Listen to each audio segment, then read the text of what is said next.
अब बुशरा बीबी साहबा का भी जो देख लें बयान आ जाता है जेल में कि वो बताती हैं कि मेरे पास जो इस्टेब्लिशमेंट के लोग पहुंचे, उनका पैगाम पहुंचा।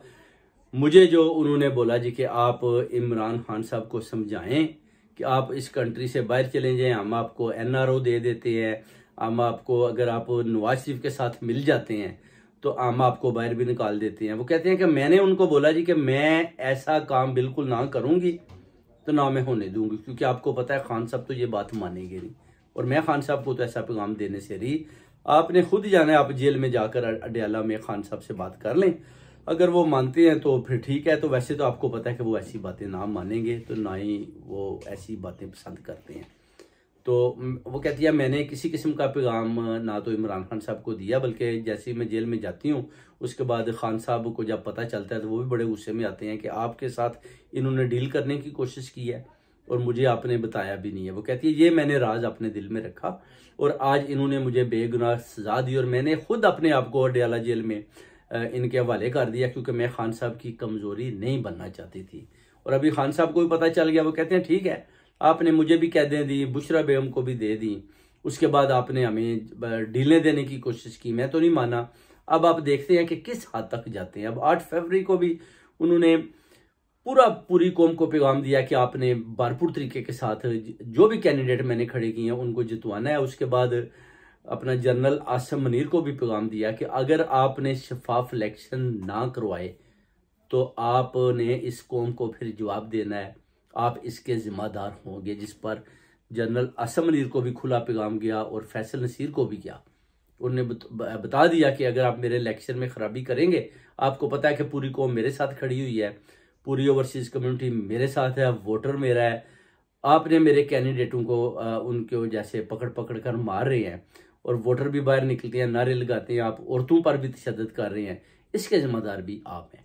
तो कोई बात नहीं, आप अगर सिलेक्शन भी करते हैं, जीतते भी हैं जबरदस्ती, तो फिर भी आप देखते हैं कि आप इस हुकूमत को कैसे चलाते हैं, क्योंकि आप सबको पता है कि पूरी कौम आपको वोट नहीं डालेगी। अगर आप जितना भी जोर लगा रहे हैं तो आप कितना का वोट जबरदस्ती डाल लेंगे, क्योंकि अवाम ने मुझे वोट देना है। तो ये बहुत बड़ी खान साहब का एक पैगाम है और मैं भी बार बार पूरी कौम को पैगाम देता हूं कि मेक श्योर ये आपके पास अभी आखिरी टाइम है, ये आखिरी कील आपने ठोंकनी है। आपने मेक श्योर करना है कि 8 फरवरी को खान साहब को जितवाना है, खान साहब को वोट डालनी है। कप्तान की कप्तानी में, उसकी रहनुमाई में आपने खान को जितवा कर सामने लाना है।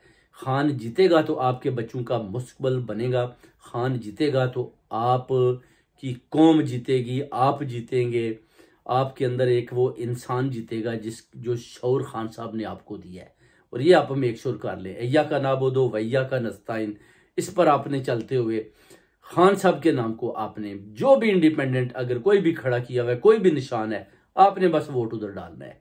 और नून PMLN नून वालों को भी मैं पैगाम देता हूं कि ये पार्टी अभी वो पार्टी नहीं रही जो आप पहले देते होते थे। अभी हकान बासी ने भी बता दिया है कि इनका विजन ही चेंज हो चुका है, ये वो पार्टी नहीं है, इनको वोट ना दें।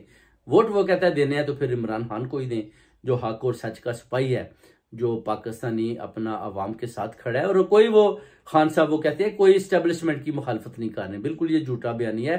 खान साहब ने सिर्फ लोगों को शऊर दिया है, उन्होंने कभी ये बात नहीं की आज तक इस्टेब्लिशमेंट के खिलाफ हो जाए। वो कहते हैं अगर इस्टेब्लिशमेंट हमारा अदारा कमजोर पड़ गया तो फिर हम तो एक टूटे चुआनी के नहीं रहेंगे, हमारे तो वैल्यू खत्म हो जाएगी, हमें तो इस अदारे को और ज्यादा मजबूत करना है। और ये आप लोगों ने देखना है बड़े ध्यान के साथ कि कहीं हमारा ये अदारा जो है ना, ये ना तबाह हो जाए, इसको बड़ा मजबूत करना है। ताकि ये मजबूत रहेगा तो फिर आपको पता है कि पाकिस्तान की पार्लियामेंटेरियन भी मजबूत रहेंगे, उनको आप ठीक कर सकते हैं, पुलिस को ठीक कर सकते हैं, अदारे को मजबूत करना है, एस्टेब्लिशमेंट को हम सब ने मिलकर खान साहब के साथ मिलकर इंशाल्लाह शाना बिछाना। बाकी ये चोर डाकू अपने अपने मफाद में लगे हुए हैं, ठीक है, वक्ती तौर पर पट्टी बांधी हुई है उन्होंने, मगर इंशाल्लाह ताला मैं पूरी उम्मीद हूं कि डेफिनेटली खान साहब वापस आएंगे और इन एस्टेब्लिशमेंट के साथ ही मिलकर इन चोरों डाकुओं को इस दफा भागने भी नहीं देंगे और इंशाल्लाह इन सबको गिरफ्तार कर लिया जाएगा जो जो इन्होंने बेगुनाह कत्ल करवाए हैं, जिनके ऊपर उन्होंने जुल्म किए हैं। वो आप देख सकते हैं कि सिलेक्शन में भी ये क्या करते हैं, ये कैसे कौम की खिदमत करते हैं। कौम इनके साथ ही नहीं है, कुछ भी नहीं ये करेंगे, आज आके इन्होंने चोरी ही करना है जो इनकी आदत है। तो इंशाल्लाह ताला चोर डाकू की जो वो ठिकाना है वो जेल ही होता है, और उधर ही इन्होंने जाना है। पहले भी, इससे पहले भी ये जेलू में रहे हैं, इसके बाद भी ये जेलू में रहेंगे। आपको पता ही, जैसे आसिफ अली जरदारी ने भी स्टैब्लिशमेंट की बात की थी कि इन्होंने चले जाना है तो हमने हमेशा रहना है। उसके बाद आप देखिए राव अनवर आया, उसको उन्होंने भेजा कि आप आसिफ अली जरदारी के जरा कट्ठे छठे खोलो, तो राव अनवर ने बताया कि इसने किधर किधर पंगे लिए, आसिफ अली जरदारी ने किधर कत्ल करवाए, आसिफ अली जरदारी ने किधर जमीनों पर कब्जे किए। उसने इसके जब राज अफशा किए तो आसिफ अली जरदारी ने उसी वक्त तरदीद की और स्टैब्लिशमेंट से भी माफी मांग ली कि जनाब ये ना हो कि आप नए केस बनाकर मुझे पकड़ कर ले जाए, मुझे तो आप माफी दें।